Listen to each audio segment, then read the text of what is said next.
Congress grilled university presidents over the rise of anti-Semitism on their campuses. 36 hours ago, I, along with most of campus, sought refuge in our rooms, as classmates and professors chanted proudly for the genocide of Jews. Students have been vocal about their experiences, some saying they feel like their lives are in danger. A recent report by the Anti-Defamation League found 73% of Jewish college students and 44% of non-Jewish students have experienced or witnessed anti-Semitism since the start of this school year. Lawmakers on the House Education Committee pressed the presidents of Harvard, Penn, and MIT for hours over the treatment of Jewish students, particularly since the Hamas terror attacks in Israel October 7th. The Republican-led committee started off with a moment of silence for Israelis lost or taken hostage. They then played this video montage highlighting college students calling for intifada, a term meant to call for violence against Jewish people. We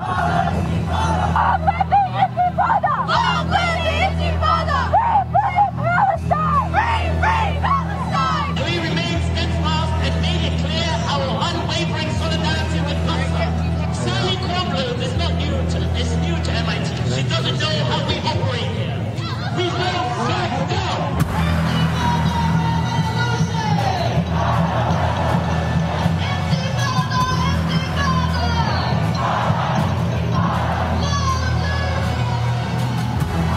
During opening statements, Republican Chairwoman Virginia Foxx slammed each of the higher educational institutions, particularly going after Harvard University President Dr. Claudine Gay. Harvard also, not coincidentally, but causally, was ground zero for anti-Semitism following October 7th. Dr. Gay acknowledged that she's seen a dramatic and deeply concerning rise in anti-Semitism around the world, the country, and her campus.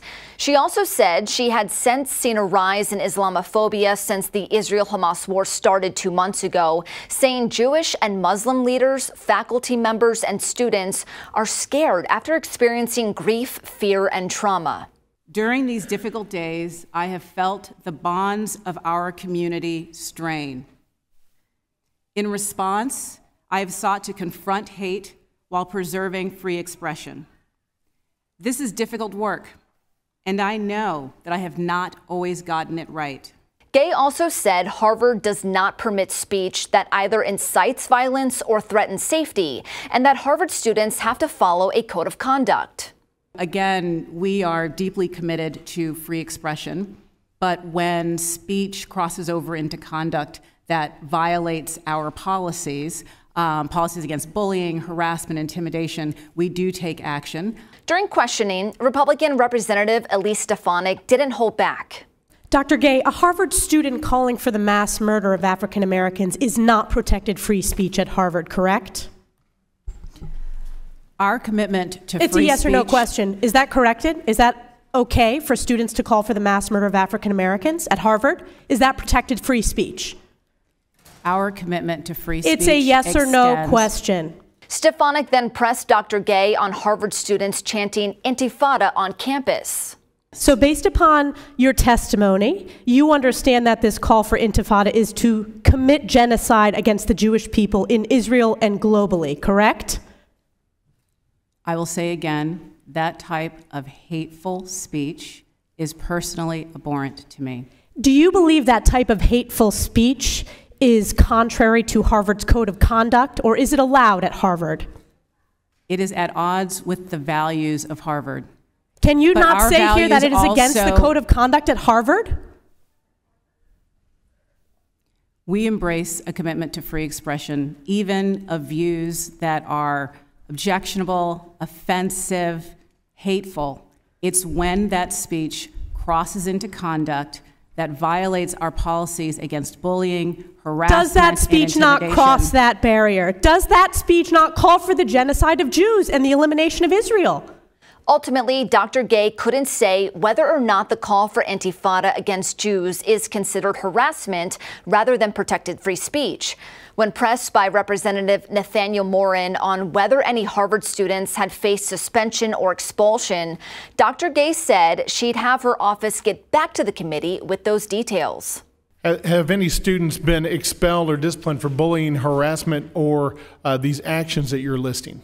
I can assure you we have robust student disciplinary processes. No. I did not ask about your process. I asked if any students had been disciplined or removed from Harvard as a result of the bullying and the harassment that's taken place based on their anti-Semitic views in the past months since the October 7th attack.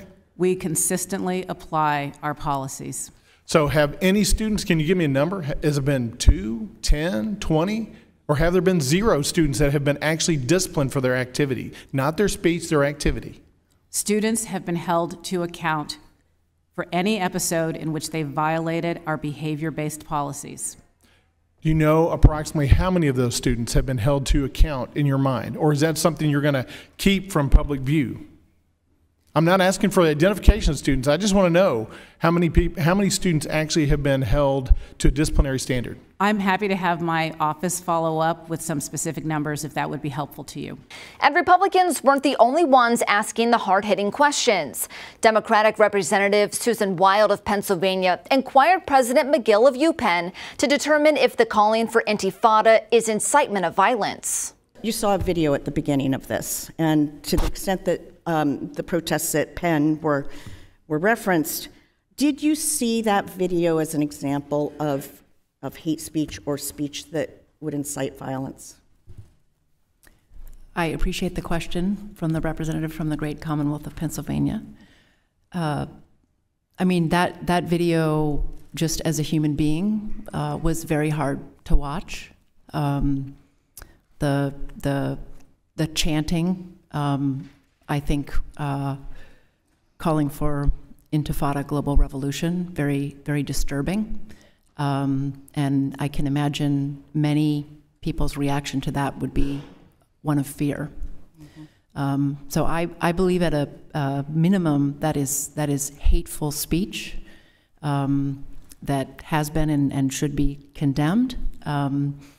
Whether it rises to the level of incitement to violence under the policies that Penn and the city of Philadelphia follow, which are guided by the United States Constitution, I think is a much more difficult question. The incitement to violence is a very narrow category. McGill acknowledged UPenn is working to implement new strategies to help combat anti-Semitism on campus. The new measures were announced last month and focused on safety, security, engagement, and education. However, none of the university presidents could give a direct answer on if the calling for intifada is in fact incitement to violence against Jews, and couldn't provide numbers for if or how many of their students had faced consequences, according to their school's code of conduct, for calling for intifada. Each witness did condemn Hamas's terror attack, and they all responded yes when asked if Israel has a right to exist. House Republicans have proposed cutting federal funding by 25% to the U.S. Department of Education Office for Civil Rights, which is responsible for investigating hate crimes on campus.